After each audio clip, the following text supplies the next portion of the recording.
good afternoon. Thank you for joining me today on this pandemic.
Okay, how about now? Can y'all hear me now?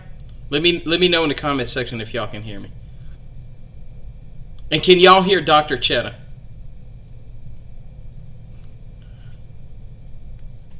Oh man, why is it doing this? Hey, let me know if you can hear in the comment section below. Maybe it's my earphones. Can you hear me? Can y'all hear Dr. Chheda? Okay, beautiful. Okay, so sorry about that, little technical difficulties. Okay, beautiful, fantastic, glad to hear it. Okay, so this is Dr. Chheda. This is kind of like a follow-up to the first video. No, Dr. Chheda. Oh man. All right, hold on. Let's see if this fixes it. Okay, can y'all hear him now? Let's see. Can you guys hear me now? Let's see if we can hear now. Testing 1, 2, 3. They're saying they can hear me, but not you.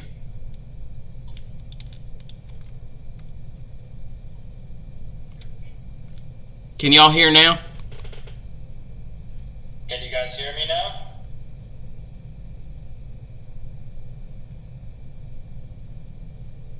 I'm waiting for somebody in the comment section to let me know. Yeah. Okay, good. Beautiful, Good. beautiful. All right. We're doing this with no headphones. Some reason that's messing it up. We're not doing it with headphones. Okay. So, for the third time now, this is Dr. Chheda. He is a local doctor at Our Lady of the Lake. And this is kind of like a follow-up, like a compendium video. If you go back and you look through the other episodes, there was the first interview. And, of course, that one is right as the pandemic is really starting to hit in the initial stages of it. And so I want to do kind of a follow-up one to kind of get a lay of the land of where we stand now. I had a couple questions. Obviously, we're starting to kind of change our focus, more of a maintenance situation than a locking it down situation. And so I had a series of questions, and I'm going to kind of give him my thoughts and then kind of get his feedback from somebody who's kind of boots on the ground and kind of see what he has to say. So if you have any questions, go ahead and leave them in the show notes, in the comment section, and I will ask them at the end of the video. And by the way, thank you for joining me, Quinn and Kiara, Rachel, Nirali, and anybody else. Please feel free to give your shout out, get your shout out in by leaving a comment in the comment section. Okay, so the first big question that I probably think's on everybody's mind is, how's it at the hospital? What's going on? Tell me about the boots on the ground situation up at the hospital. Well, first of all, thank you, Mr. Waldrop, for having me back. Anytime. Thank you, kids, for having such amazing questions. There were some really challenging questions last time on our first broadcast, and I'm looking forward to many more. Jacob, if you could pull up the slide that's labeled LA Curve 527. Gotcha. Gotcha. Basically, this slide kind of gives a better picture of what's going on right now here in Louisiana. As you notice, at the kind of beginning to middle of April was when we hit our peak, right? And that's when we were worried about filling the hospitals, using up all of our ventilators, and not being able to handle the capacity of new cases that were coming in. Right. But since then, as you've also noticed over the last kind of month and a half, we've been doing a better job of quote unquote flattening the curve, right? Right. So there are a total of 38,000 cases that have been diagnosed here in Louisiana. We've had, unfortunately, 2,700 deaths. Right. Currently, we have about 800 patients that are hospitalized here in Louisiana, and about 102 are on a ventilator. Right. So currently, I think we're doing okay. We're able to manage the caseload that we have. We've been able to open up the hospital for elective surgical procedures because we feel like we're not going to need those extra beds for ventilated patients or ICU patients at this point. Some really good news. There were actually 2 days last week where there were no deaths reported in Baton Rouge or New Orleans, right? Oh, wow. Yeah, since then we've had a little bit of an uptick, but this is definitely very good news compared to how we were, even a month and a half ago when we were last on our broadcast. Right. Many clinics are still doing kind of video visits for non-emergent issues like medication refills, yearly physicals. Right. Rachel had one of those situations too, where she had a medical issue, and they were able to diagnose her remotely, which was that blew my mind. Yeah, I think they can do video visits for many things, but certain times, of course, right. There isn't a replacement. Like, let's say you have a severe illness. Sure. You've gotten worse from initial diagnosis. You've been on, a certain medication, like an antibiotic, right. and things are getting worse. I think at that point, it might be more advisable to get seen, so they can do an in-person physical exam, see up close and personal, and hopefully figure out what's going on, right? So I think overall we've been doing okay as far as the overall curve goes. Now, what that means for the next couple of months is still up in the air. And I know if you're going to have some follow-up questions about that. Absolutely. Okay, so one of the things that we've heard about is how do we stay safe, right? And one of the things you constantly hear people talk about is 6 feet, right? And obviously 6 feet is good, right?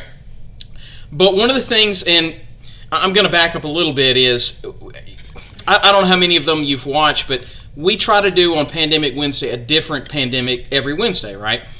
And I think the kind of primary goal, which by the way, if you're watching, you can go back and watch. We've done one every Wednesday for 2-3 months now since the lockdown. I think I lose all track of time. I think we're on maybe week 8, 9, something like that, right? So you can go back and see different pandemics, right? And one of the things I always try to do is learn what can we learn from that pandemic that we can apply today.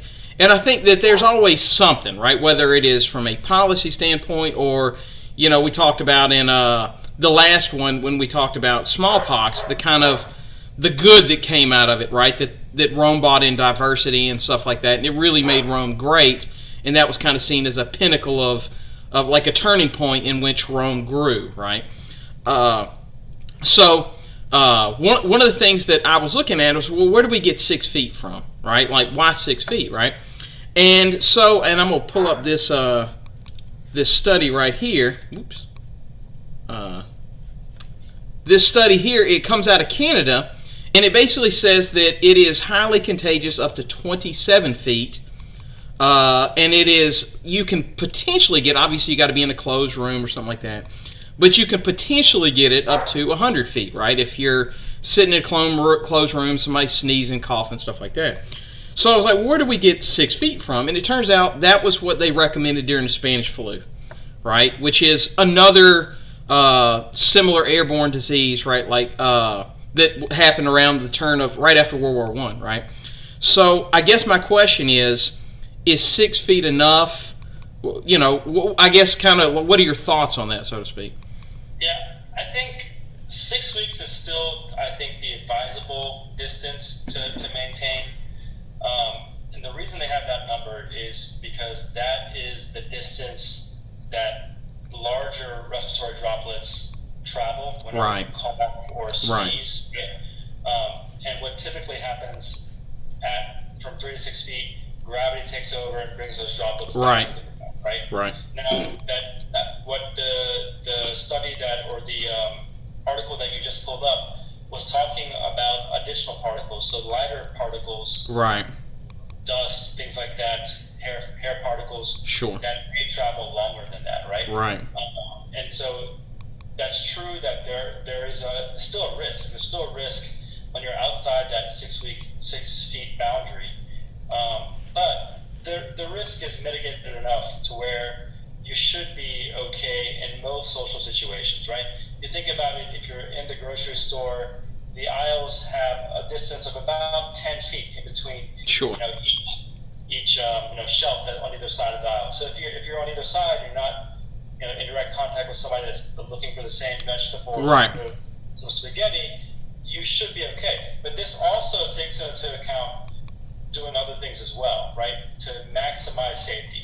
So that would mean, like, it's important to cover your mouth whenever you cough. So cough into your sleeve.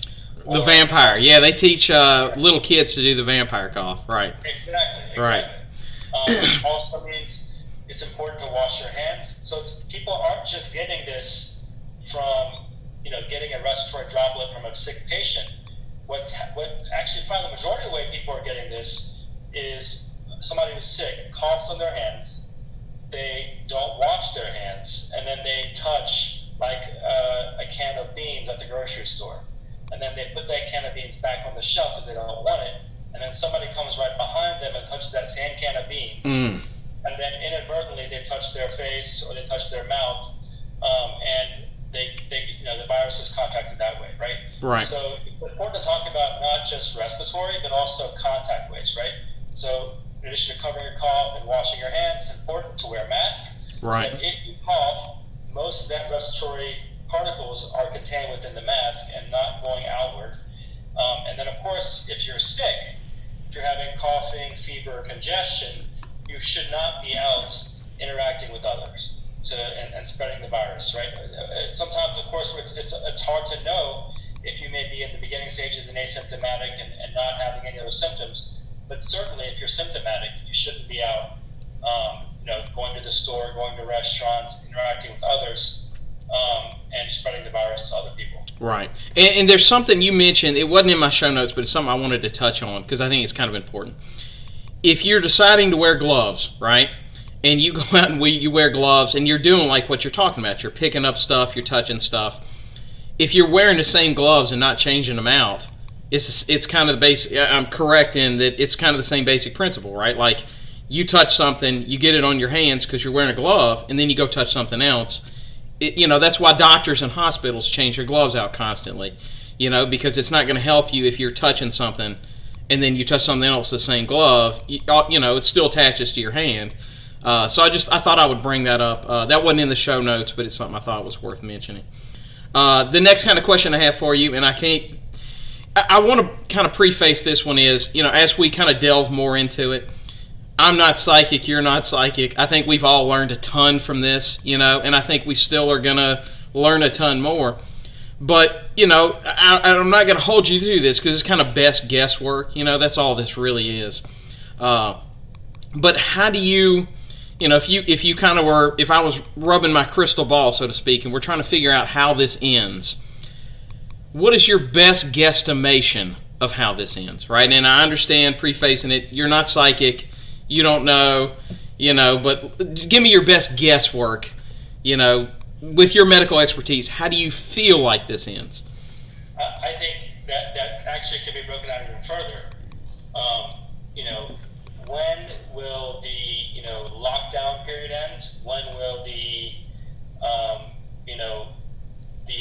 phase 1, phase 2 periods end? Right. And then thirdly, when will we get back to the normal lives we remember before the pandemic started, right? Right. Where you're having, no restrictions as far as where you can go, no restrictions on large gatherings. Right. you're able to attend a sporting event with full fans in the stands up to the brim, right? So I think you're referring to that is that last part. When are we getting back to complete normalcy, right? Right. Where I can go to a movie and not have to worry about, am I killing my kid bringing them to see Black Widow? So there are three different scenarios that I'd put in front of us to where we would ultimately be finished with this pandemic, right? Right. This COVID pandemic. Right. First one would be, and probably the most likely, will be when we get a vaccine developed that becomes widely available for the majority of the world's population, right? Right. So there are a couple issues there. So if a vaccine is developed, for instance, in Russia, and it works, and it's been tested, it's been peer reviewed, sure, and it's gone through all the human testing. Now, will Russia first vaccinate will they start production, only vaccinate their own citizens before they distribute this vaccine to the rest of the world? Right? Which is understandable. Yeah. Right. Which would make sense. Right. Or would they, for instance, release the ingredients for the vaccine to other countries to let them manufacture it on a larger scale? Knowing that they wouldn't be able to, of course, make as much profit from the vaccine if it's not just them producing it. Right. So there's a couple different nuances there, right? And the other thing is, even once the vaccine's developed, it may take a long time to manufacture enough vaccine copies to vaccinate the entire world's population, right? 7 billion people. It doesn't happen overnight. It takes an incredible manufacturing capacity to be able to do that. So that's, I think, the most likely scenario. I think, given current estimates, optimistically that might happen by the beginning of next year. The other scenarios would be if we were able to find an antiviral treatment that would be effective at treating the COVID-19 infection, right? So once you get infected and you're sick enough to present to the hospital, can they give you an antiviral medication that will treat you effectively to avoid you from, getting from just a cough and a fever to needing oxygen, having shortness of breath, having chest pain. Sure. And really needing to be in the ICU on a ventilator, right? Right. So that's a second scenario. There are multiple drugs in development, but there's not been any single drug that has been proven to be 100% effective. Right. Definitely there's not been any drug that has been proven to cure the disease. Sure. And there's a bunch of trials out there for different types of medications that are currently existing that we've known about for years. But there's also some new drugs in the pipeline that they're trying out as well. The last scenario would be once we reach herd immunity, right? So that'd be once the virus has had a chance to make its way through the majority of the population, and the majority of the population becomes immune to it. Right? Kind of like smallpox did in Europe, so to speak. Yeah, exactly. Right. It's just making sure that the majority of your healthy population, and the numbers are, uncertain this, but most people agree that if you're greater than 80% of your population is immune, then you've reached herd immunity. So that makes it less likely that somebody would get it and then pass it on to somebody else who, for instance, has a compromised immune system. So right. An elderly individual, somebody with cancers on chemotherapy, somebody with an autoimmune disorder, or somebody who has heart disease, diabetes, or asthma. And this was also not a question, it was just one that kind of popped in my mind that I want to kind of piggyback off this. And I think I kind of got a decent understanding of it, but for anybody that's watching at home, explain that process of how we get a vaccine, the importance of testing it, which, by the way, if this is kind of plugging an older episode, if you want to go back and look at the episode I did on polio, it kind of explains the importance of sharing information, right? Like, polio's all but eradicated. And a major reason why it has virtually been eradicated is because the guy that came up with it said, I'm going to make this public to the world. Everybody go out and make a vaccine. He could have been rich off of it if he wanted to, but thought it was more important that we knock this out, right? So I want you to kind of go through the process real fast. I'm sorry I didn't think of this question for the show notes, but explain the process of how we get a vaccine, the trial process, the manufacturing process, so on and so forth. There's actually a slide you can pull up. Oh, you're already on it. I love it. It's Okay, called beautiful. Corona Vaccine Development. Okay, I gotcha.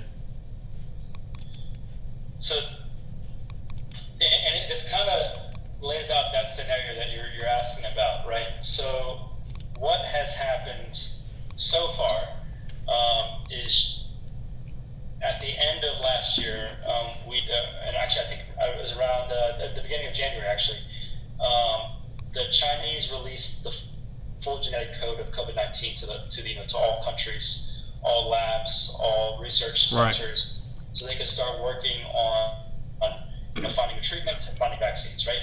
So, as far as I know, there are up to at least 100 vaccines currently in development. Right. And there's never been, that many vaccines in development so quickly for any type of disease before. Right? All hands on deck type situation. Exactly. Right.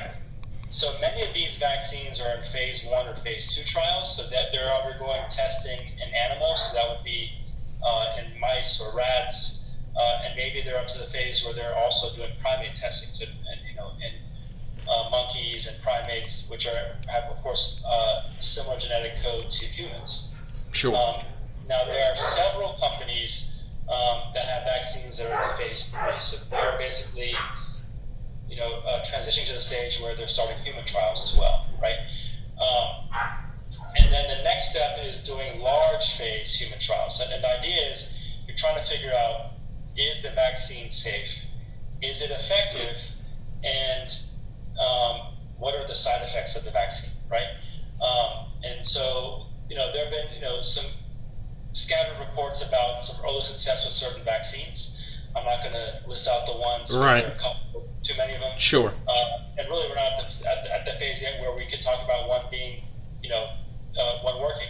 But, supposedly, if things work out well, like completely well, optimistically, and we have a great candidate, we could potentially have a vaccine readily available for the public by January of next year, right? So that'd be about a 12-month timeline. Right. This is very, very optimistic because usually vaccines take anywhere between 4 or 5 and 10 years to develop. Optimistically, in the past, that's what's happened. So this would be really accelerating that timeline a large amount. So, here's to hoping that we can do that, because that would really be the ultimate way for us to get back to that normal, is to get everybody vaccinated, everybody protected, especially our most vulnerable against this virus. And I kind of want to follow up on that one again, going back, kind of plugging that polio episode. There's that incident, I think it was in Indiana. When I talked to you on the phone, I had it memorized, but it's been a while since I've read up on it. But they didn't fully test it initially, and they found that they were actually giving kids polio rather than an actual vaccine for it. So that's kind of one of the reasons it's so important to do those clinical trials, research, not cut corners once we've come up with a vaccine. So let's see. Next question I had was, what changes have been made at the hospital since the start of the virus? Like, how have we changed our infrastructure? I know you were talking about we opened up another hospital. Elaborate on that if you don't mind. Yeah, so there's been a lot of things that have happened in the hospital setting. So first of all, we have very strict screening and testing procedures, right? So for instance, at my children's hospital, as soon as somebody walks in the door, a patient, before they even come into the waiting room, we're screening them for simple symptoms like cough and fever, shortness of breath, chest pain, things like that. As soon as every patient walks into the door, they each, the patient and the parent of the patient, gets a mask. So they're wearing a mask almost immediately upon walking into the door. Wow. Regardless if they have fever, cough, congestion, if they're there for a sprained ankle, if they're there for something totally unrelated to COVID, they're still getting a mask, right? Because we're trying to cut down on any potential asymptomatic spread, right? The second thing we've done to protect our hospital staff is use PPE, right? So personal protective equipment, right? So if we identify a patient upon the initial triaging process that could potentially have COVID-19, we're using, you guys have seen the mask, the face shield, the goggles, the gowns, and the gloves to make sure we're protecting ourselves against potential spread of this virus among the hospital staff, and to help prevent the spread from one patient to another if we're going from one room to another as well. In the ERs and on the floors, we've set up isolation units and what we call negative pressure rooms, right? So negative pressure rooms are where instead of the air being blown out of an air conditioning, the air is sucked up. So no air can escape that room. So let's say a patient coughs and I happen to open the door while they're coughing, there's less chance of that cough virus escaping that room. Oh, wow. Yeah, because everything is kind of sucked in, right? So if we identify a patient in the emergency room that has potential COVID symptoms, we'll immediately put them in that negative pressure room that we have in the ER. Wow, I did not know about that. That's awesome. Yeah, exactly. And so we also have that capability on the floor, and then we've also set up isolation units on the floor. So if we identify a potential patient who might have it, we're waiting on testing to come back, or if a patient tests positive for COVID-19, we will put them in this individual unit. So only coronavirus patients are on that unit, no other patients, right? So from other parts of the hospital, because we don't want to, for instance, expose our cancer patients, our ICU patients, if we can, separating them. Sure. To help eliminate potential spread among hospital staff and patients.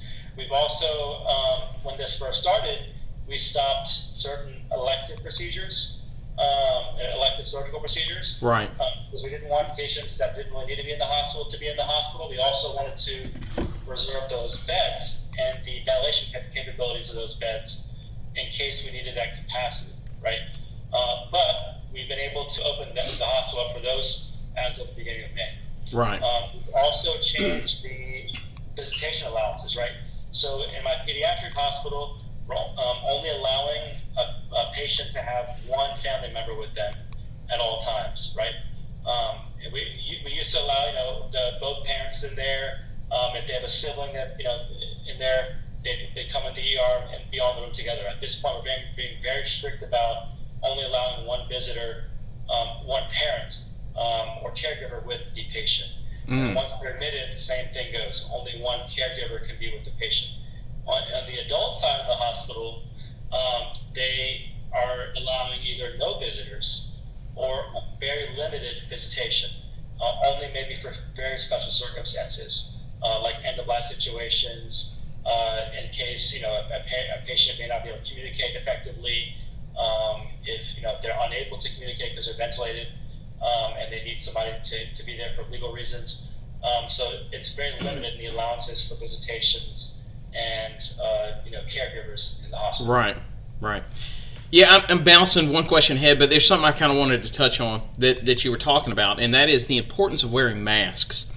I'm going to basically just kind of open up the floor. I'd like you to kind of dive in. Why is it, I know there's different degrees, right? You got your N95 mask, you've got your just regular, hospital-looking mask. I forget what the terminology is, right? And then you've just got people basically wearing scarves, cloths, stuff like that, right? Why is it so important to wear a mask? I know that the N95 mask is the one that protects you. The other masks don't protect you, but, stop the spread. So I'm going to let you elaborate on that if you wouldn't mind. Sure. I think the ultimate goal for all of us, right, in getting to that return to normalcy, right, is having that ability to go out more, to interact with our friends, to go out to restaurants, and have more freedom in general, right? Sure. To be proud. But it's important to be responsible when we do these things, right? We know the pandemic is not over. We know that the virus has the ability to spread in large groups of people. We know that it's spread through respiratory droplets, and we know it's spread through contact, right? So just like we mentioned before, when you're in that scenario, when you're at the store and you're looking at the canned vegetables, whenever you cough, and let's say you cough, those virus particles or those respiratory droplets can spread in all different directions. And if you're not wearing a mask, there's no limit to where that spread can go to. If you're wearing a mask, you're catching most of those particles within that mask, right? Right. So there's less chances that you'll infect those around you, right? So it's important to do it, not just to protect yourselves, right, to protect your family, but the idea of public health, protecting our most vulnerable, is to protect those most vulnerable that are all around us, right? So it might be somebody within your family, like your grandparents, Sure. like your sick mother who has cancer. But it also would be other immunocompromised people and vulnerable people around the community as well. So those would be our nursing home patients, our retirement communities, those patients that have those chronic medical conditions, diabetes, heart disease, asthma, and these are the people that I may not know them, but I want to protect them. Right. Because who knows? One of those may be a doctor. One of those may be a person that helps me, who might, come to my restaurant, right? Right. One of those might be somebody who is a police officer, a first responder, right? We want to protect as many people as possible to prevent the spread to those more vulnerable populations. Right. So, just basically summing up, and I want everybody watching this to understand this, when you wear that mask, it's not about stopping you from getting it. I mean, if you got an N95, good on you, right? But, wearing these other masks, it's not about stopping you from getting it. It's we all kind of have to function with the assumption that we may have it, right? Because, we know that you can be asymptomatic and still be able to spread the virus. So it's really about the consideration, right? That, you're operating off the assumption, I have it.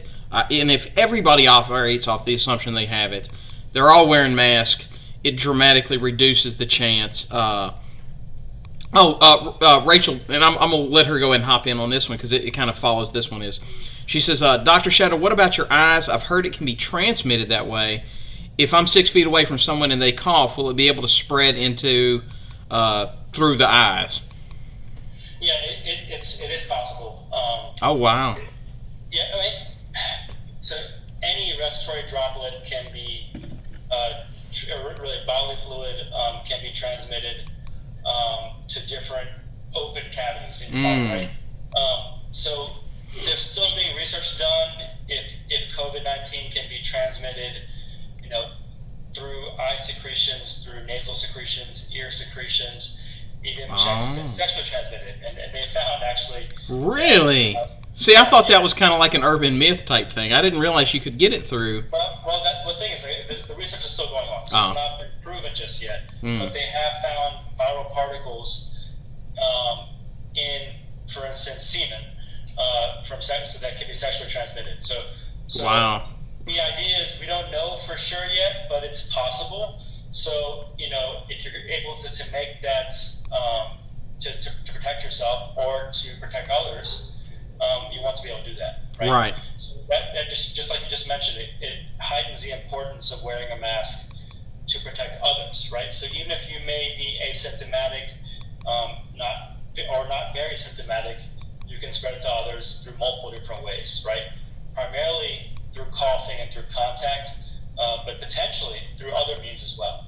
Right. And I kind of want to go backwards to the question that was actually before, but, it kind of goes with that. And I'll tell you, the first time I talked to you on the phone about this kind of blew my mind because I was not aware of this. But explain to me about kind of the viral load, right, if you will, the fact that you can get more of the virus and it affects you worse, it affects you faster, so on and so forth. So if you wouldn't mind elaborating on that one. Yeah. So, when you catch a virus, right, you're not just catching one copy of the virus and it is able to manifest all those symptoms within your body.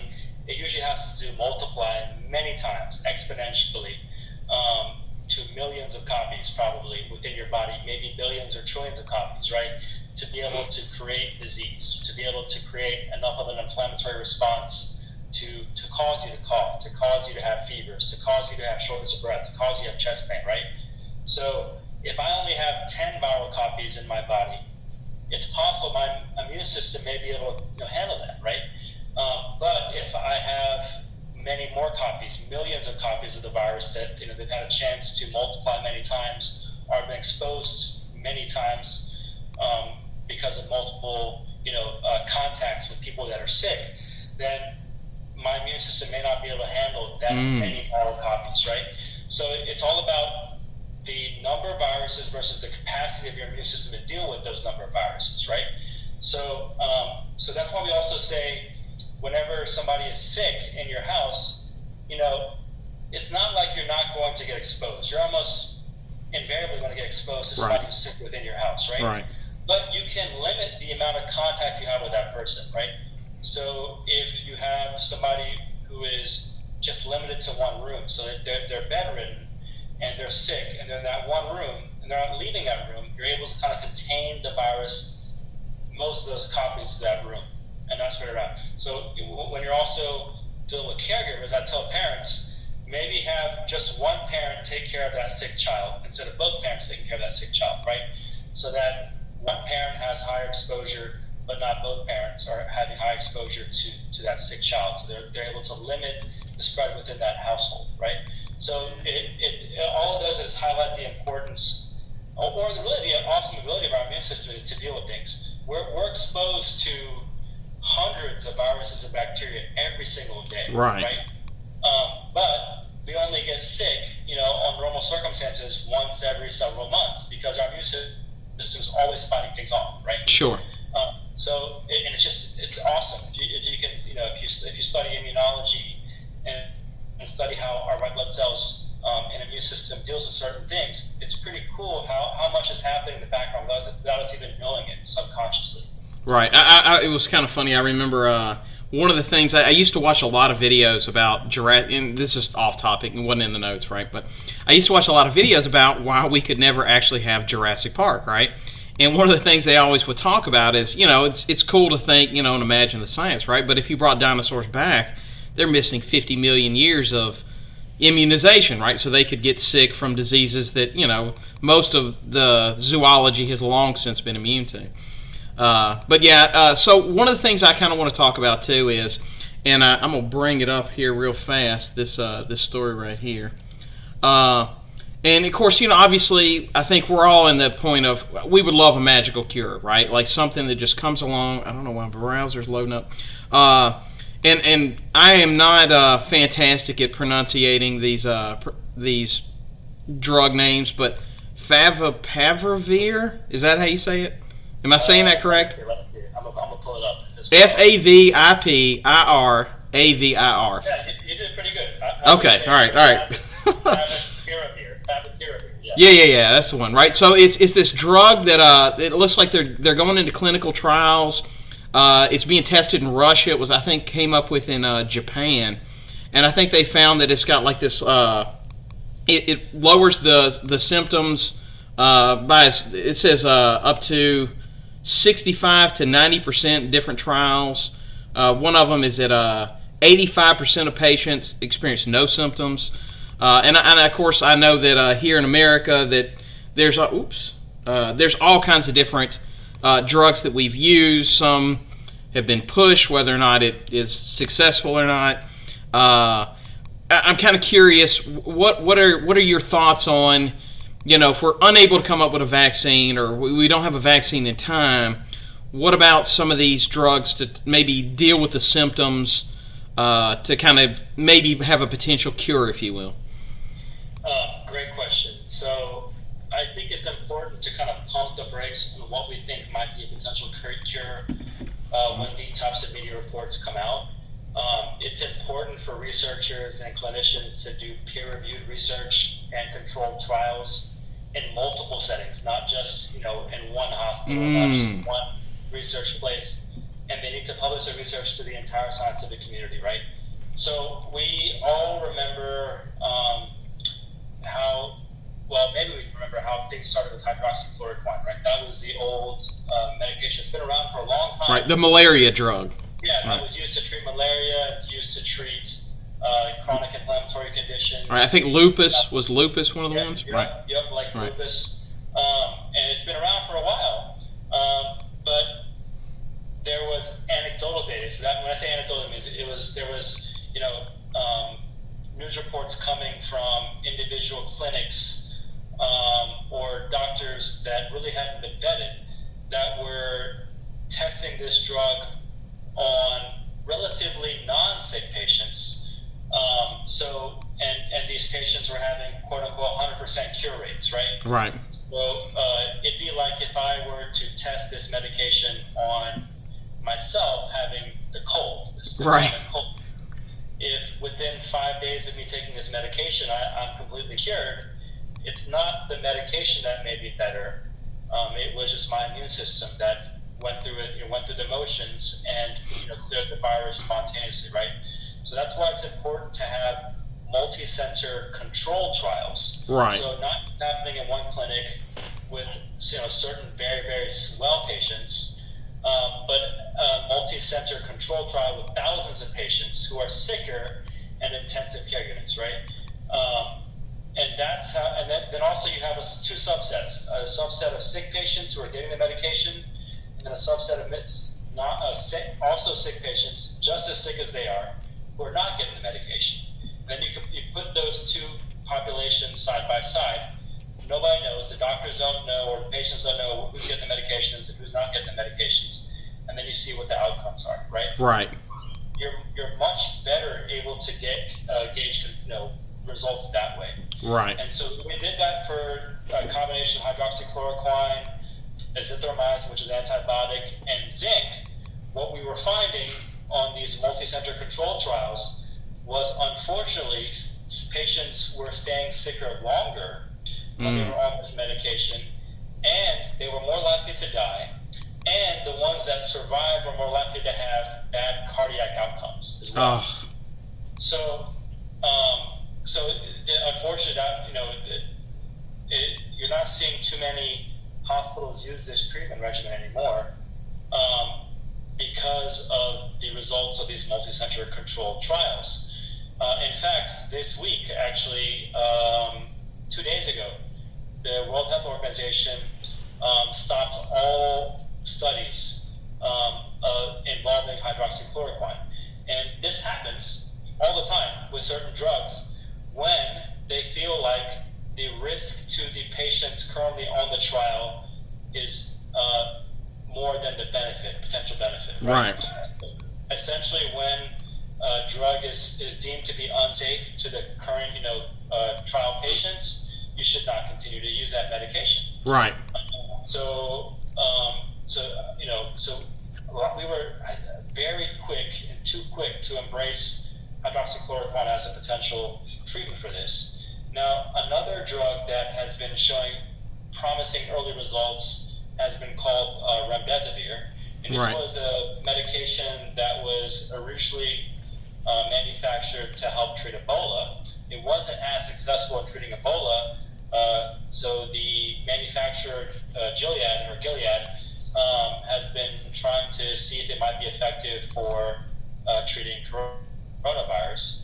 And it looks like that the early trials are showing that it may be effective in reducing hospitalization. So typically somebody might be in the ICU for about 15 days. What they're seeing with the early results, like I said, once again, very early, this might reduce the time that they're in the ICU to 11 days, right? They're also learning that it's important to start this medication earlier in the process rather than waiting for the patient to be ventilated with a tube in their lungs. And it does have some limitations. So the drug can only be used as an IV medication, so it's not available for as an outpatient tablet or a capsule for somebody to use with only minor symptoms, right? Right. So it's only being used in very limited settings, in the ICU settings, in very sick patients who have IV access, right?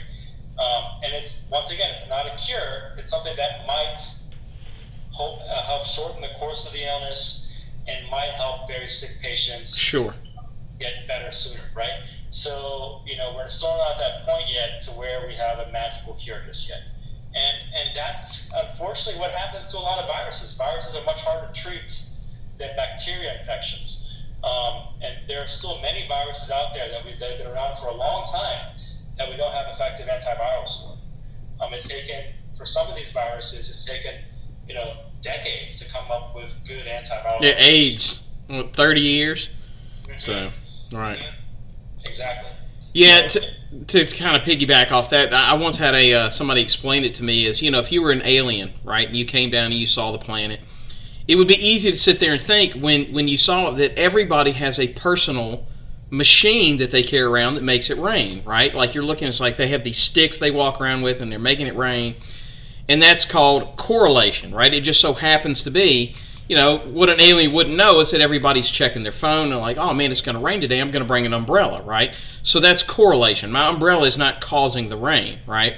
Causation is the rain is causing me to bring my umbrella outside, right? So that's kind of one of the things I want to kind of to reiterate, right? So, if let's say, for example, you have somebody take, I always butcher how to enunciate it, but hydroxychloroquine, right?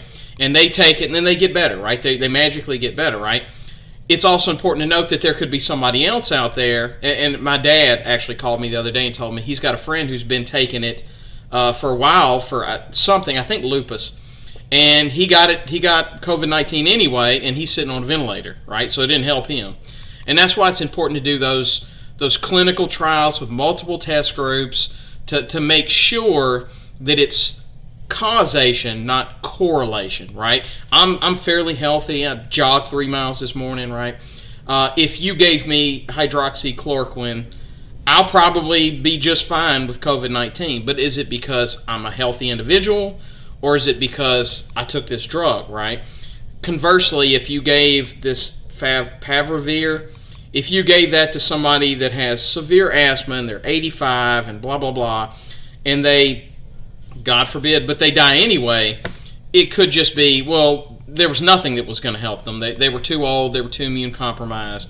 So that's kind of, I kind of want to piggyback off that, the importance of doing research, right? That we don't just rush to assume, just because I watched some video of somebody on YouTube saying it's the magic cure, right? Even if they're a celebrity, right? Even if it's Dr. Drew saying, hey, it's the wonder cure, take it, it's fantastic, right? It's important that we realize that, whether it's a celebrity doctor or somebody sitting in Texas on a tree stump saying, hey, this is the cure, right? That we go through these clinical trials, right? That they go through the process, and that's how science works. It's all hypothesis, best guess. You try it, you see if the results can be replicated. If it can, then you publish it. Then it's available for the world community. It undergoes peer review research. Then it becomes a drug. So now I kind of want to get into some of the comments I have. My personal feeling on it is, as we see the lockdown starting to dissipate, I think we're at 25% capacity at restaurants. I kind of have some thoughts. I kind of want to bounce off you what your thoughts are on that. So we have seen nations on the most part defeat it. I think Tokyo was kind of freaking out yesterday, or Japan was, that they had 2 new cases. I think China's pretty much got it. I had a graph. Let's see if I can pull this up right here.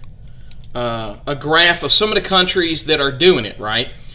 So, for example, like you can look at Iceland, Thailand, so on and so forth, right? Some of these countries, South Korea, although they're kind of have a little uptick here recently, that locked it down, and they're, almost done, right? Like Thailand is pretty much, I'm not saying they're completely out of the woods, right? But they're pretty much done with it, right? And then we see cases of countries, we go down here, obviously we're one of them. India's one, Iran's one, Guatemala, Egypt, where they've struggled to lock it down, and it's just exploded, right? Haiti's another one. They had it under control. Now it's just completely getting out of hand. And, one of the things that keeps kind of bouncing in my mind is, when we talk about this one is, when we first locked it down, we were at, 300 cases or something like that? And I think now the estimates are around, 8,000 cases active. And I'm just talking about in Louisiana, right? When I put the show notes out, China had 5 new cases. It says yesterday, these show notes were a couple days old, so I guess it's a couple days ago. But they, obviously they made a firm decision to lock it down. We've seen nations lock down really soon, get it under control, some that waited too long. As we speak, my home state of Alabama, right, where I grew up in, not from Louisiana, right? Grew up in Louisiana, Mobile, born in Mobile. My home state capital, Montgomery, ICUs filled to the brim, right? They're in a full state, blown panic. They're still not locking it down, even though their ICUs are max capacity. They can't handle it. We see Georgia, and I'm sorry, it's a long-winded question. Georgia, Tennessee, Florida are now seeing massive explosions. I think after Memorial Day, I think I read the other day where it had 800 new cases or close to it the other day. And let's see, when I wrote this, we had 640 new cases with 18 new deaths just in Louisiana. So with our state being one of the worst ones hit, right? For a while, there was a brief period of time where we were like the corona capital of the planet, right? I think we're still at third as far as percentage of the population of COVID-19 cases. What do you think about our decision to start to reopen anyway, right? That, 25% capacity, so on and so forth. So what is your feelings on the reopening of the economy? I think that's a complicated question to answer. I think for economic and psychological reasons, it was important to reopen most of the country, right? But this needs to be done on a state-by-state and a city-by-city and a region-by-region basis. There also needs to be oversight and guidelines and leadership exhibited from the federal and state level with our health departments and the CDC about contact tracing, isolation, and protecting vulnerable populations. And I think Louisiana is hiring contact tracers right now, I believe. Yeah. I believe the governor has hired, I think, about 300 contact tracers. Right, that's what I heard too. Yeah. Right. So, and the idea is once a new case is discovered or a new outbreak is discovered within a city, these contact tracers are able to kind of backtrack with each one of these patients to figure out who they were exposed to and who might need to get tested to see if they may also have the virus as well. Can you real fast explain what that is, what contact tracing is, if you don't mind? Yeah, sure. So it's really just as simple as epidemiology of trying to figure out where the virus may have come from after somebody's been identified to have the virus, but also who they may have come into contact with, right? So let's say somebody came to my hospital today and they tested positive for COVID-19. So ideally what would happen would be a contact tracer would be in contact with their family or with them ASAP. And they would find out who else has been in contact with that person over the last 2 to 3 weeks, right? And when I say in contact, that would be somebody who maybe lives with them, maybe somebody who works with them, maybe somebody who was on vacation with them, somebody who was in the same restaurant as them, right? And so we might be able to figure out where this patient got the virus from. Also, we'll be able to find out who they could have spread the virus to before they started presenting symptoms, right? So then we would know, for instance, we need to isolate our primary patient, patient 0, but we also might need to isolate or test those close contacts that the contact tracer was able to find. Right. If they also have the virus. And that's how you're able to limit the spread within a locality, within even a family unit, within a neighborhood, within a small town, to help to make sure it doesn't spread to other places as well, right? And I think you actually gave a good summary of what we need to do, right? Some places are different than other places, right? Nebraska is not New York City. Right. They have a whole different set of circumstances they're dealing with. Right. They're much more. Where my brother lives is a small town in Nebraska called Scottsbluff. It's a primary farming community, but they also have a regional medical center there. They have about 15,000 people there. Compared to a city like New York City, right, has 8 million people. Right, large apartment buildings, right, large businesses. They have the subway system where people are always interacting, right? Right. Close contact. So it's harder to isolate people in that setting versus a rural setting like small town Nebraska. It's easier to social distance here in Denham Springs than it would in downtown Baton Rouge, right? Yeah. People live further apart. They don't interact as much with each other as much. they're able to deal with it in a different way, right? So it's important for us to take these all individually as opposed to a global way of treating everything. We shouldn't lock down the entire country at once.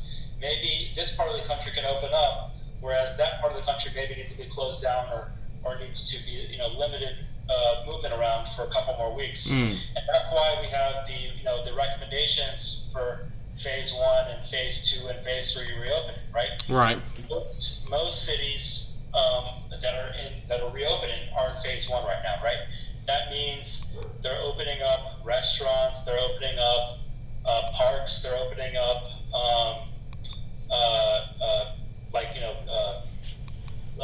retail establishments. Yeah, I saw today where Disney World's about to reopen in July. Exactly. Right. They're opening up places, but only at 25% capacity, right? Right. So that people aren't overcrowded within these stores and these restaurants, and they're able to social distance while they're at these restaurants, right? And it's almost like a social experiment. We have to kind of see what happens over the next couple weeks and couple months, right? So people might be celebrating that, hey, over Memorial Day, it's Monday or Tuesday now, since Memorial Day happened, and we haven't seen a big rise in cases. But that's not what happens. We know with coronavirus, there's an incubation period, right? Right. So something that happens today, as far as a large group of people getting together, may not have consequences that we see with cases coming out until 2, 3, or 4 weeks down the line, right? So we were seeing these little spikes, like you mentioned, in Tennessee and Florida and Georgia, that were related to some people think that they opened the beaches too soon. They were opening up other non-essential businesses too soon, like tattoo parlors and hair salons, right, and theme parks, things like that, right? Places that that's not necessarily were essential, but people wanted to go out and do things, right? And when people have been cooped in their house for a couple months, they want to do as much as they can once they're quote-unquote free, right? So that really heightens the importance of everything we just talked about, in the last 30 minutes, about even when we open things back up, we have to be responsible. We have to wear masks. We have to wash our hands. We have to isolate those that are sick. We have to contact trace. We have to protect those who are most vulnerable. And so whether or not that's going to happen, we kind of have to give people a chance to see if they're actually going to comply with these guidelines. And it's also really hard for individual businesses to enforce these guidelines. It's also hard for whenever you're hearing two different things. One that might be hearing recommendations or what we want to happen come from one politician, whereas one other politician is saying, "Oh, it's too soon to open these things. It's we should be keeping things locked down longer."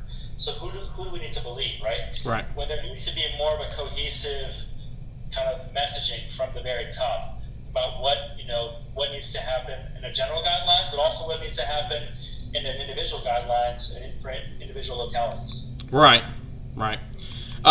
One of the other things I kind of want to touch on, and this is something that I've kind of learned from doing these Pandemic Wednesdays, right?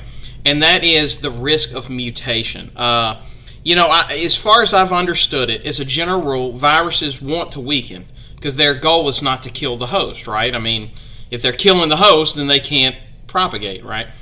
However, we see certain times where a virus doesn't weaken. For example, and this is particularly apropos for something like, say, COVID-19, that you can be asymptomatic and continue to carry it, right? So it doesn't have the necessity, like many of the other diseases have had in the past, to have to weaken because you can spread it while still being contagious, right? So, some of the episodes that I think anybody wants to go back and read about, but, Spanish flu kills 2 million the first go-around, 50 million the second time. The Justinian plague kills 50 million, comes back as bubonic plague, kills 200 million. Polio, I think the first outbreak of it was a few hundred people. Before we know it, 460,000 people are infected with it, right? So one of the things that I think is a risk, and this is just my kind of fear of it, is if we let this thing hang around right? We just continue to let it. We're not a Japan or a China or something that just knocks it out, right? We run the risk of mutation, and one of the ones that I think is also kind of a risk too is we see this in New York.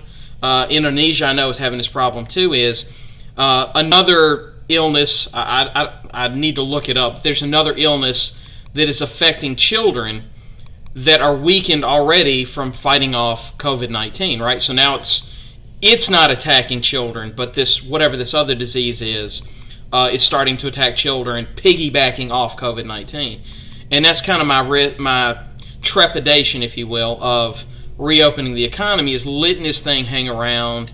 I get herd immunity, but if we kind of trickle our way through herd immunity, right? And I'll tell you, even me, I've gone back and forth, right? I've kind of been like, well, maybe we just open it up and everybody get it all at once, and 2 weeks from now we're done, right? And then the death toll would probably be insane, especially with the hospitals. But then if my kind of fear is if you slowly get to herd immunity, it's the way I kind of had explained to me is every single person that has it functions like a little incubation dish, right? A little petri dish where it potentially could, right? And the odds of it mutating to get super deadly are teeny weeny, right? But if you just keep rolling that dice enough times, you're going to hit snake eyes 10 times in a row. And that's kind of my fear is, and I'm going to let you elaborate on that, of the potential danger of mutation. Yeah, so good question. It's a complicated thing to answer.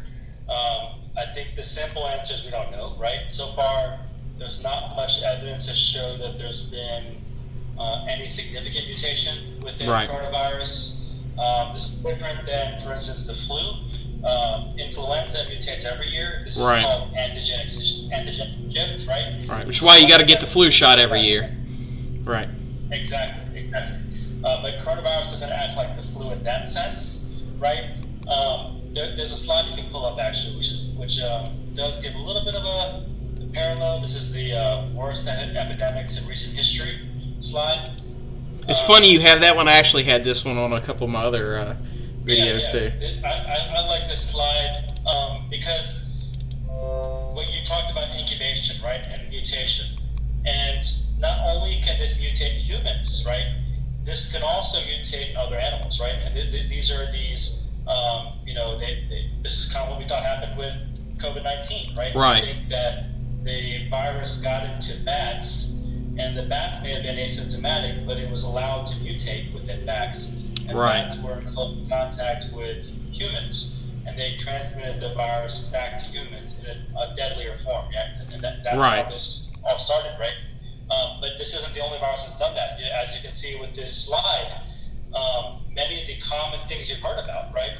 Ebola, SARS, the bird flu, the swine flu. Birds, right? Yeah, well, even looking at your picture, the plague of Justinian became the big daddy. It's a little off the chart, but it became that giant one, which is, you can't read it, but that's the bubonic plague, right? The Black Death, right? The one that we did a video. That plague of Justinian, I can't point to it in the screen, but that plague of Justinian becomes the bubonic plague. You can also look down here, if you look at the one that says 17th, right next to 17th century, the Antoine plague, that becomes, if you look above it, smallpox, right? So it's the same disease, it just comes back much deadlier. Yeah. I'm sorry, go ahead. And you can see, we're not near as deadly as some of these, these large, huge epidemic pandemics that have happened over the last, 1,500 years.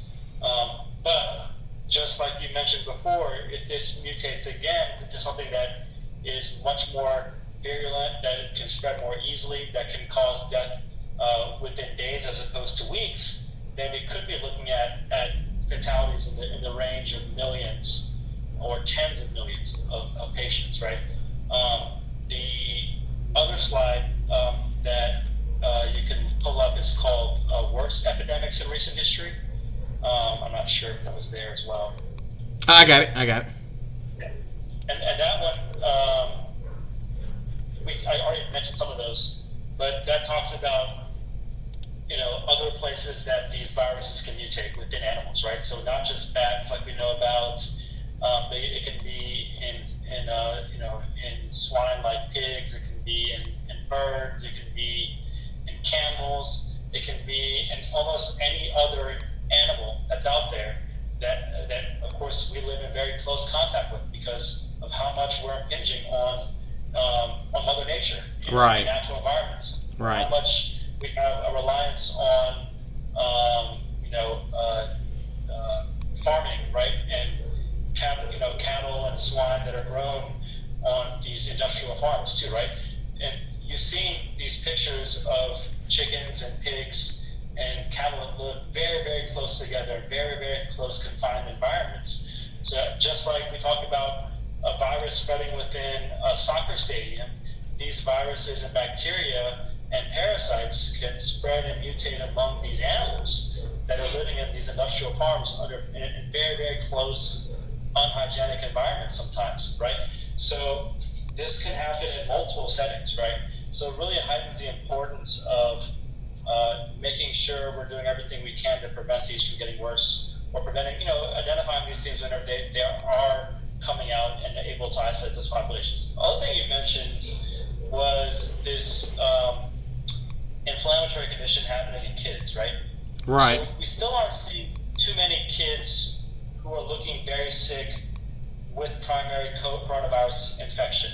Right. But we are seeing more cases of kids presenting with a multi-systemic inflammatory response. So this usually happens 1 to 2 months after they were likely infected with COVID-19. Right.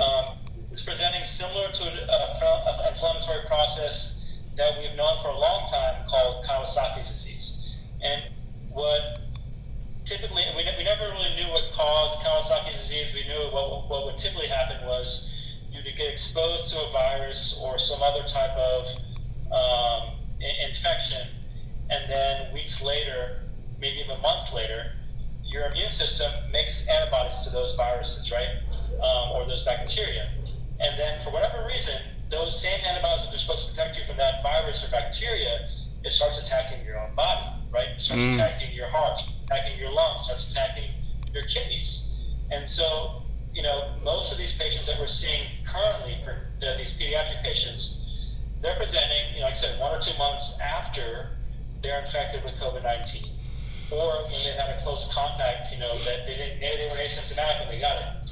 And they're presenting with, multiple days of fever, high fever, swelling of the hands and feet, a full body rash, nausea, vomiting, and diarrhea, and a very toxic, sick appearance, right?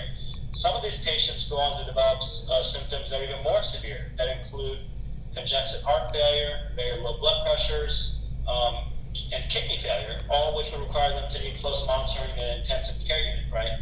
So we weren't seeing too many of these types of patients at the very beginning of the spread here in the U.S. back in February and March, but we are seeing more of them now in April and May. Now, I should mention this is still very rare. It's not very widespread, but we are seeing these cases even here in Louisiana of these kids that are coming back to the hospital after an initial infection they may have had 2 months ago, and they're much sicker now with this inflammatory condition. And they're needing to be hospitalized for long periods of time on very high doses of anti-inflammatory medications as well. Okay, so basically COVID sets them up, and then something else knocks them down, kind of. Yeah, and it's hard. It's still, like I said, still very early. We're doing research on this too. Sure. Because some of them, most of these patients, 80% of them are presenting 1 to 2 months after having contact or becoming infected with COVID-19, right? But there is a small percentage that, maybe 10, 20% that are presenting that are COVID positive and having these same symptoms too.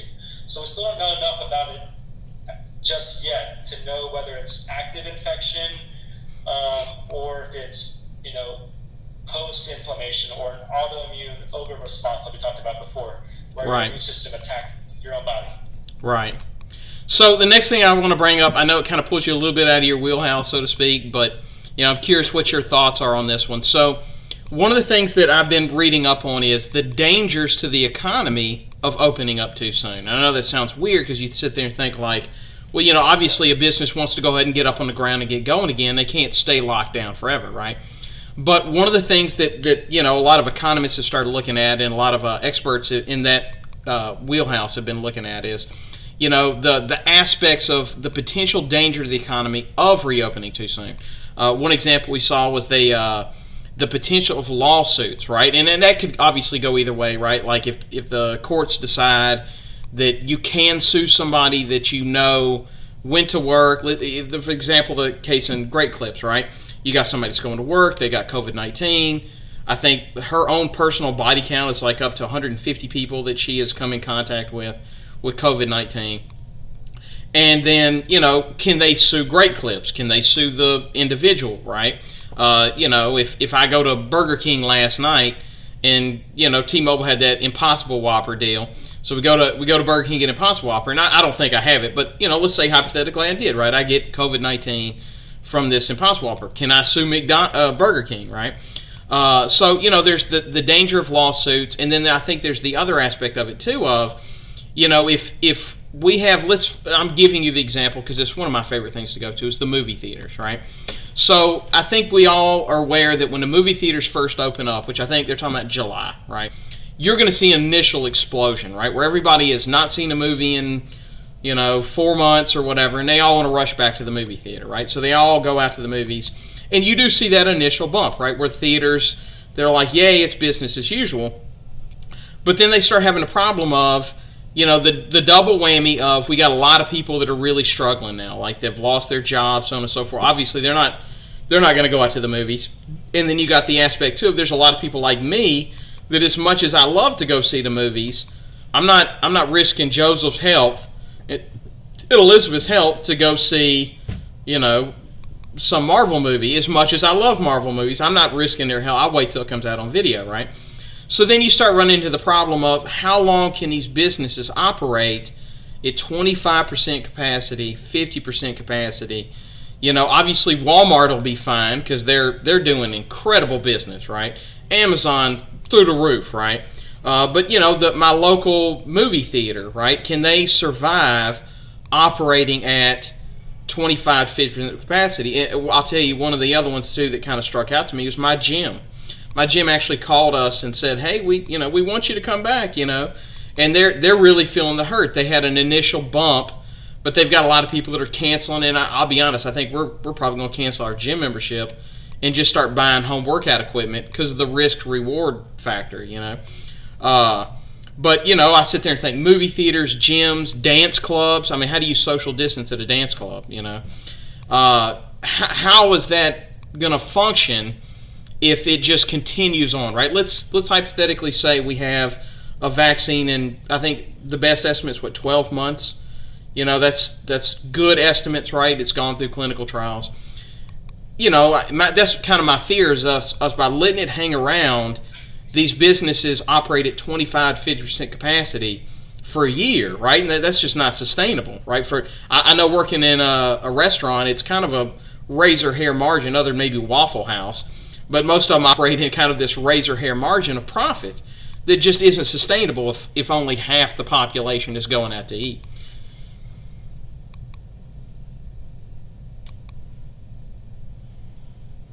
Are you there? This is an amazing question, and I wish we had a lawyer here, an economist to talk to us about this. Right. Can you hear me? Yeah, I can. I think we're getting some lag now is what's going on, but go ahead. Yeah. Good. Yeah, we're getting a little bit of lag. I wish we had a lawyer or economist to kind of debate this topic as well. I think as the first question about lawsuits, it's really hard to justify, first to document that somebody got something from this place. That's where they got it from, right? Right. Because they may have gotten the disease from somebody else before they got to that hair salon. Now, of course, the person that may have been patient 0 may have been asymptomatic at the time they were spreading the virus, right? Sure. So they may not have known they had the infection, or they could have been coughing and had a fever and even gotten a test for coronavirus, and the test came back negative. But the test was a false negative, and they actually did have the infection. Right. It gave them a false sense of security, and they went out to the movies, they went out to the restaurant, and started spreading the virus anyway, right? So it's really hard from a legal standpoint, I think, to justify or to lay blame under, to one establishment, to one business, to one individual. I think you're going to see some lawsuits out there, no question. You're going to see people trying to, profit, especially whenever there's money at stake off of this right here. And it comes, I think there's the debate over individual responsibility versus a company's responsibility, right, versus a local government's responsibility, right, versus just a societal responsibility to your fellow man, right? And all those things they might be legal questions, but they also might just be simple ethical and moral questions that you have to come right with, right? To your second point about individual businesses and opening up at 25% versus 50%, will we be able to have dance clubs or movie theaters open, and will they be able to make money if they're only able to operate at 25% capacity? That's a really tough thing to answer. That's why I think the expectation has always been not to keep things shut down forever, not to have zero new cases. We can undoubtedly we're going to have more cases now that we've reopened, right? Sure. The real question is, can we handle that capacity of new cases? Can our medical hospitals and clinics keep up with the new demand for personal protective equipment, for ventilators, for hospital beds, if we have an increase in cases again, right? If we have another spike like we had back in April and we have to shut things down again, then yeah, that might be absolutely devastating, because that would be right. going from opening things back up in phase 1 and phase 2 to locking things down again for another month, right? Right. And we're already at increased unemployment. People have lost money. We've had to do 3 different stimulus packages. But if we had to do it again, a lockdown, that would lead to undoubtedly a depression, right? Right. Something like we saw back in the 1920s with the Great Depression, right? But there was another study that came out this week, actually. I think it was published by one of the universities, and they did. I think it was University of Minnesota or University of Michigan, and they did a study to see how many deaths could have been prevented if we locked down earlier, right? They said that their conclusions were that if we would have locked down the country even 1 week earlier, it was like 50,000 right, something. We would have saved 36,000 lives. Oh, 36,000. Yeah. It was a large number. If it had been 2 weeks, if it would have been 2 weeks earlier, yeah, I think it would have been closer to like 50,000 lives. Right. I think that's the one I'd seen. Right. Yeah, and so you can even look back and say, hey, if we would have done things right the first time around, we would have saved lives, and we wouldn't have had to be shut down as long, right? So it's important for us to remember that, and that's why it's really important for us to follow these guidelines and prevent the spread the second time around, and for people to wear masks and wash their hands, to stay home if they're sick, so that if everybody's responsible, if we're doing it all together as a team, we're going to help to keep the spread contained. And then we'll be able to go from phase 1 to phase 2. So not just 25% to 50% of capacity at these restaurants, at these businesses, at these theme parks, at these movie theaters, at these gyms, and people will feel more comfortable going out, right? And maybe I won't be able to make, as much money as I was making before, but at least maybe I'll survive. I'll survive enough as a business to make it until when there is a vaccine that comes out, to make it to when there is herd immunity, to make it to where there is an adequate antiviral treatment for this, right? Right. And so I think that takes everybody playing their part and being responsible. Whether it's actually going to happen, it's hard to say. I think that there's definitely a large portion of people that are being responsible and following the guidelines and doing the right things, but there's also another subset of the population that's not doing the right things. And will they be the ones that make things worse for us again, right? That spread the virus to our most vulnerable, that spread the virus to other kids, to their other family members, and will they not learn their lesson until it actually affects them personally, right? And that's going to be the ultimate question, right? And that's what's we're going to find out in the next month, I think, is if these mitigation measures, contact tracing, recommendations coming from the CDC and from the task force are being followed enough by people out there. Right. And I'm going to real fast do the social studies teacher thing real fast. A lot of people don't quite get that a depression is not an emotional term, right? It's not a feeling. It's actually an economic term. A recession is 6 quarters of GDP decline. A depression is 3 years, right? So once we hit that 3-year mark of the GDP going down, right? One of the things I kind of want to provide a ray of sunshine, if we will. Even if we have an economic depression, I don't think we're going to feel it the same way we felt it back in the 1920s. And of course, this is just best guesswork, but one of the things that is really fascinating about the Great Depression versus now is we have these measures in place. The New Deal really wasn't about getting us out of the Depression as much as providing that safety net so we don't fall back into it, right? So let's say, for example, we do enter a Great Depression, right? One of the things that hit our economy the worst was nobody trusted the banks, right? Everybody yanked their money out of the banks. Banks had no money. Well, now we have FDIC insurance, right? So you're not going to see everybody rushing to the bank and taking their money out at the same time, right? So I'm not saying a depression is good. I'm just saying as much as even if we have a depression, and I hope we don't, but even if we do, my hope is it's not going to feel the same way. I mean, I think we all know this is going to hit the economy, right? It's hitting the economy right now. But it's not going to hopefully hit the same way. You know, it's not going to be good, but it's not going to hit the same way. I don't think we're going to see a third of the country, as FDR would put it, ill-housed, ill-fed, ill-clothed, right? I think we will see people struggling, but if there's any ray of sunshine, I don't think it's going to be 1920s Great Depression all over again, right?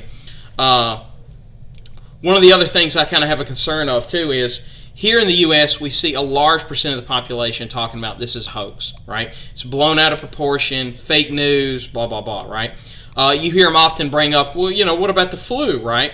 And there's one I love, I used to jokingly put on Facebook a lot of Godzilla, you know, and they'll say, run, it's Godzilla, and they're like, the flu killed 70,000 people last year, you know, and it to me, it's kind of got that element. Of course, now we see that the last flu season, the flu killed 79,000 people worldwide, with no safety measures, right? No countries locking down. There's no social distancing, so on and so forth, right?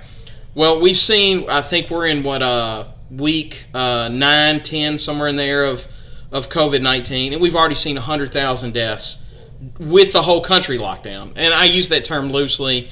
You would never know the country's locked down if you drove around my neighborhood. But I use that term loosely. Like, at the very least, you couldn't go out to Buffalo Wild Wings, right? You couldn't go sit at AMC movie theaters. You could go down to the levee, at least for a little while. They had to lock it down on Bourbon Street. People were partying on Bourbon Street right where somebody had just died. But, you know, one of the things that kind of troubles me is, you know, I was talking to your sister about Ross's, right? So we're driving. We're about to head over to, I don't own any stock in or anything, but Rip Van Winkle Gardens, right? It's a gorgeous place. Perfect social distancing. I almost don't want to tell anybody about it because I want to be able to go back and it not be packed out. But anyway, we're driving there to kind of go enjoy it, and we drive by and we're like, what is going on in this parking lot, right? We pull up to Ross's, and the parking lot, you'd have thought it was Black Friday on steroids, right? There's a line wrapped all the way around Petco. Nobody's wearing masks, no social distancing, and I understand that in the store they're at 25% capacity, but in that line, it was like they were waiting to get into free food giveaway or free clothing giveaway in Ross's, right? And so that's kind of my trepidation of people interpreting of, okay, we're going to lax some of this lockdown, right? 25% capacity as, pandemic's over, time to go party, live it up. You know, you talked about the beaches, right? I have a friend of mine that's got a beach house in Gulf Shores, and, you know, they were talking about going down to, driving by the T to get to his beach house. And you thought, I mean, it was Memorial Day, right? I mean, the beaches were packed out, no social distancing. Obviously, nobody's wearing a mask down at the beach. So that's kind of my fear about it is if we open up too soon, the messaging it sends of the pandemic's over, right? Business as usual. No, I completely echo those sentiments, right? We're not done. We're not done with this, right? We're not done. This is just the first stage of coming to terms to living with this virus, still floating around our population, right? So we need to be responsible to avoid a second wave. We're predicting a second wave that's going to happen. Maybe a third wave is going to happen in the fall and the winter, right? Once the weather becomes cold again and viral particles and UV light isn't out there as much, the ultraviolet light isn't out there from the sun as much to be able to deactivate this virus, we're probably going to have a second wave in the fall. The key to, keeping things open and keeping things available to the population until then is preventing the second wave from happening early, like right now in the spring and the summer. So we talked about it before. It's all about personal responsibility, right? So versus corporate responsibility, right? So at Ross, I'm glad they were enforcing 25% within their store. I was hoping that many stores would also enforce these things outside the store, so they would have a line, but maybe have a line where people are social distance, where they have tape marks on the concrete and tell people, hey, you can stand in line, but make sure you're 6 feet apart. And these are the measurements here that you can use to figure apart from the person in front of you and the person behind you as well. Right. Some people, for whatever reason, want to fly in the face of recommendations that are given out by our medical experts and want to feel like this is all over, that they can go out without any limits and do the things they used to be doing and not suffer any consequences from it. And you know what? That might be okay for you. That might be okay for you and your family. But it may not be okay for your neighbor. It may not be okay for your grandparent back home. It may not be okay for the people that you're interacting with at work. So it's so important for us to act like a team, right? Right. We're all in it together type situation. We're all in it together, man. Right. And it's so hard for people to see that sometimes whenever they don't see beyond their own personal scope. I call that tunnel vision, right? Only seeing what's in front of you, not seeing what's ahead of you, not seeing what's behind you, not seeing what's around you, right? Right. It's really important for people to continue to follow these guidelines. And if we do have a second lockdown, I'm not going to be blaming that person that was social distancing, that was wearing a mask. It's going to be the people that were out and about, that were going to the beach and hanging out in large groups, with 25, 30 people. We're at that pool party in Missouri this last weekend, and they were just flouting the rules, and yeah, you may not get arrested for it, but I would hope that you feel some guilt or responsibility to your fellow man. Right. Because not all of us are that fortunate to be able to do those things, right? And to be able to go around without having those consequences. So it's important for us to continue to do that, and I can't harp that enough. And I know it's been said so many times, and it almost seems like we're beating the same drum, right? And nobody, and yeah, we're speaking to the same people, and they're all listening, but the same people are not listening too. Right. That same subset of the population is not listening, and if all of it were to be for naught. I'm sorry. Hold on one second. I knocked the door. Maybe we should go to lawsuits against those people as well. Right. Yeah. And that kind of piggybacks off my next question. And so my next question kind of goes into the same situation, right? Which is, let's hypothetically say there is a vaccine, right? Tomorrow, vaccine comes out. We have it. Everything's great. Life is fantastic, right? But we also have a problem, too, of what happens if people don't want to take it, right? And I think we've already kind of seen the kind of Bigfoot story going along, and of course this is also part of why we're doing this video, right? But you know that Bill Gates has a microchip, and he's going to inject everybody with a microchip so that he can track everybody all over the place, so on and so forth, right? So, you know, and of course I know I'm kind of preaching the choir on this, but you know, you want to take the vaccine not just because it prevents you from getting it, but there may be somebody that can't take the vaccine, right? Or doesn't have access to the vaccine, so on and so forth. So, you know, I kind of want to give you the platform to kind of basically tell the audience, so to speak, of why it's so important when this vaccine comes out to take the vaccine. Sure. You know, what's probably going to end up happening is if a vaccine is developed, we're going to kind of dole out the vaccine in stages as well, right? We're probably going to vaccinate our first responders and hospital employees and clinic employees first, right? Because they're the ones that have the highest exposure. Then we're, you know, and that also includes our nursing home patients and employees as well, right? So those people that live in those long-term care facilities. Right. And then we'll go from there to maybe vaccinating people that tend to work in high volume environments, so like schools, right? Schools. Sure. And churches. And you know, people that work in grocery stores where they're kind of on the front lines, and they're always in large groups every single day, so they're a higher risk for getting the virus, and they're higher risk for spreading the virus, right? Right. And then it'll become available to the entire public after that, for anybody to have, right? Right. Now, the government itself cannot mandate you take a vaccine, right? So right. You know, just like they say, you know, it's all about, you know, government can't do anything to your body. Sure. But at the same time, you can do certain things on local levels to mandate vaccination, right? So in hospitals, for instance, at our hospital, we mandate that every employee gets a flu vaccine. Right. School, you have to have the polio vaccine to go to school. Exactly. Right. Same thing with schools. Yeah, they mandate kids be up to date with their school vaccination schedule, or with their pediatric vaccination schedule to be able to attend public schools, right? Also, if they're declining a vaccine, they would have to get a note from a doctor, saying that they can't get this vaccination for religious or medical reasons, as justification for not having that vaccine, right? Right. So that can happen on a local scale in certain situations, right?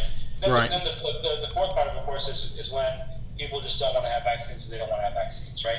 They right. could be an anti-vaxxer crowd. They may be one that has legitimate concerns about the safety of the vaccine, and maybe they want to wait 4 or 6 months until the vaccine's out in the population and it's been tested and it's had side effect, tracing over a long period of time. Sure. They say, hey, I'm going to vaccinate me and my kids against this virus, right?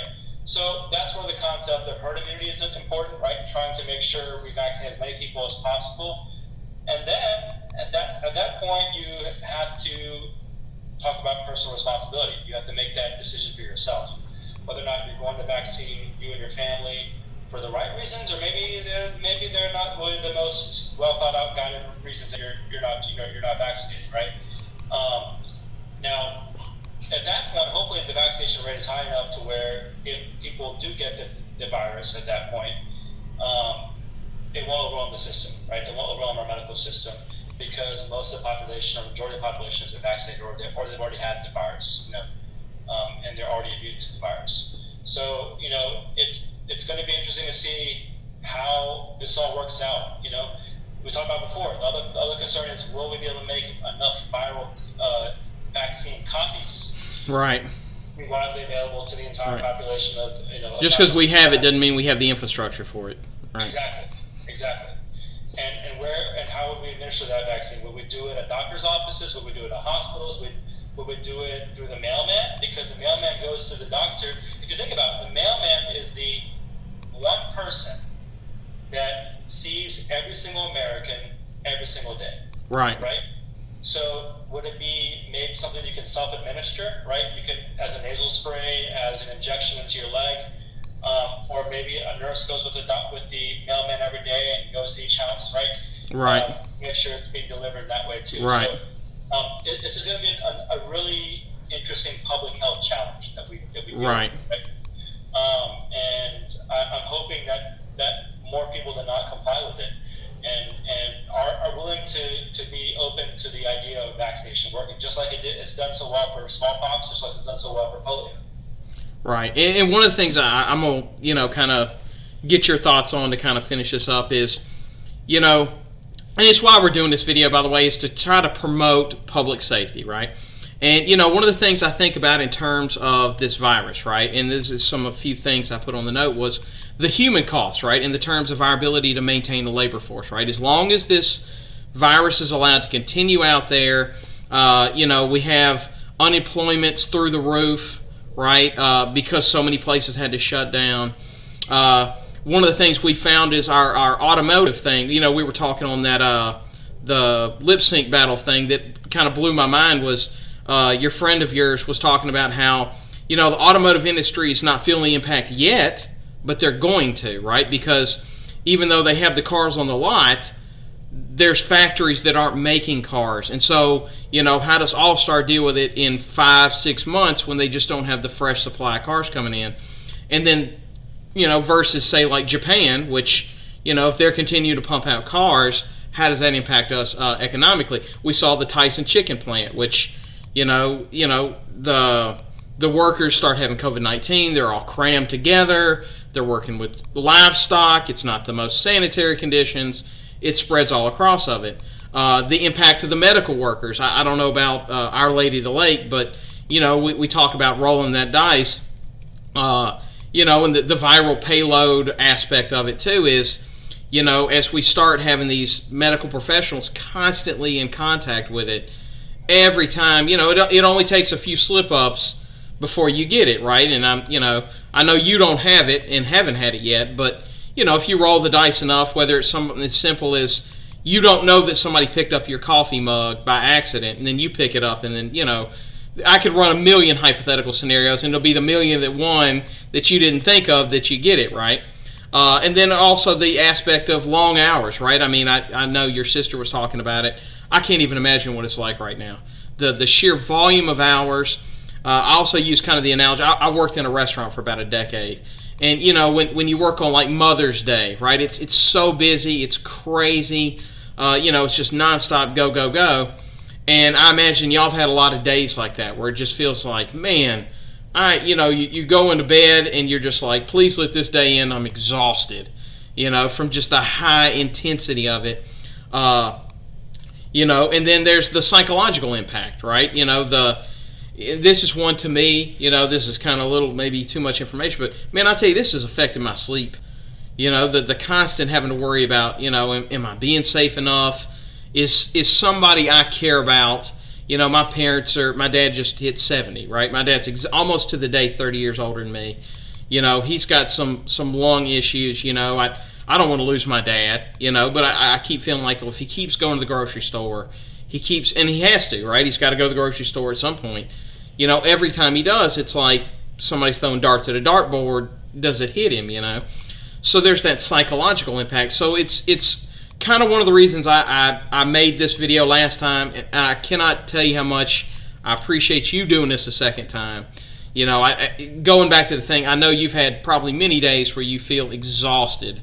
For you to take time out of your day to come and do this a second time with me, I really appreciate it. But, to kind of promote the idea of, why it's so important that we do things like wear masks, practice social distancing, wash your hands, so on and so forth, so that we knock this out. And we know we can, right? Like we saw Japan. I was actually reading about it the other day. Japan never locked down, right? Like they never had an official, their government doesn't even allow for a lockdown. They just asked their population. They said, hey, please, will you please lock it down? And they did. Of course, it's a very different culture there, right? But they lock it down, and next thing you know, businesses shut themselves down, so on and so forth. And they've pretty much gotten out of the nastiest effects of it. So I kind of wanted you to kind of have that little moment of kind of to reiterate the importance of why it's so important to follow these safety measures. Yeah, sure.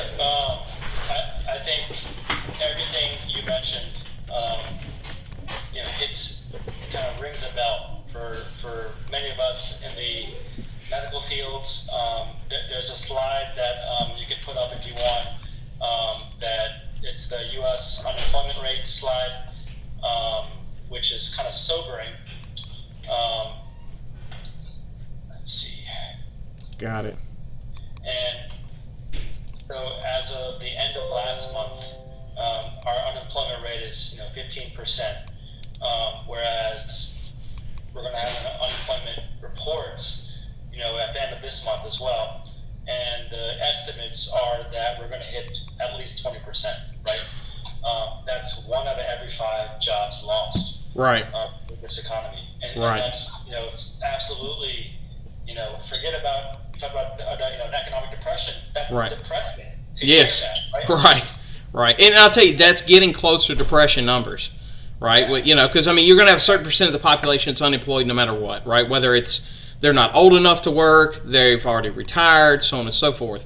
So to have that 20% of the population that is the labor force, and it has it on there, the peak of the depression was 24.9%, right? So that kind of goes back to that FDR quote of a third of the country ill-housed, ill-fed, ill-clothed. I know that most of the people watching this probably don't have a relative old enough to really go and ask about it. Oddly enough, I did several of these interviews with my grandmother, who was a kid in the Depression. And this is way back in the day for different activities, school projects and stuff. But if you can find somebody, talk to them about it. She said one of the things I remember it stuck out to her so bad was how many kids she knew that went to school didn't have shoes. They're just going to school and they don't have shoes, right? Whether it's cardboard shoes or duct tape shoes or whatever.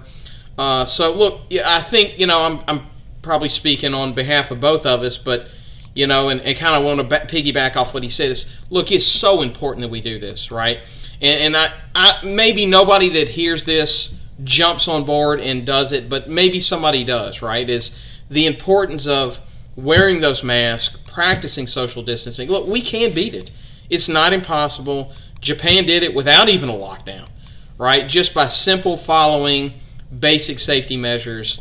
And doing what we can. And, I kind of want to piggyback off what you said, too, is thinking about it in terms of, maybe I'm young, I'm healthy, I'll never get sick, right? But maybe I give it to somebody that I kill, right? And so it's that mentality of we're all in on it together, right? We're all a team. We all live here, whether you're conservative or liberal, so on and so forth, right? We all live here together, and, we should all be looking out for each other. We're all Americans, right? So, and again, I want to thank, before I let you go, thank you so much for doing this. I appreciate we've gone an hour and 43 minutes. I really appreciate you taking time out of your day and doing that. And thank you, everybody, for watching. And if you can, if you're watching this video still, I know it's gone long, please share it. Share this good information. And if you have any last words you want to say before we end it. Mr. Robert, I just want to thank you so much again for having me on for this unofficial town hall with your high school students. Like I said, they had some amazing questions. I think you have some amazing critical thinkers there. These are our leaders tomorrow. I think this experience we're going through is going to be something that we're going to tell our kids about, our grandkids about. Just absolutely. Like your grandmother told you about the depression. Sure. And so it's important for us to learn these lessons so we don't repeat history, so that we are able to learn from Amen. In the past, and so that we're able to be a stronger people. Right. Right. We're going to learn a lot of the important lessons, and I think we're going to have a better society for it in the long run. And unfortunately, sometimes you have to go through some of this hardship. Sure. To learn some of those lessons. Sure. And I really hope that people are able to find all the positives out of this, and deal with the negatives. Right. Because that's how we're going to get through this, right? Right. Life is full of peaks and valleys, and it's all about perseverance. And adversity breeds endurance, and it's important for us to stay strong and hold the ones that are important to us as tight as possible. Keep them, make sure to call your grandparents. Make sure they're not feeling so lonely. Right. Make sure to make your neighbors okay. And just make sure that you're also getting the psychological well-being that you need as well, whether it be listening to your favorite music, reading the right books, or just talking to your loved ones about your feelings sometimes, and that's how we're going to get through this. And I hope you all have a great day and rest of the week. And hopefully I can maybe come on again sometime soon. Hey, you're always welcome on the show. Thank you so much. I appreciate your time.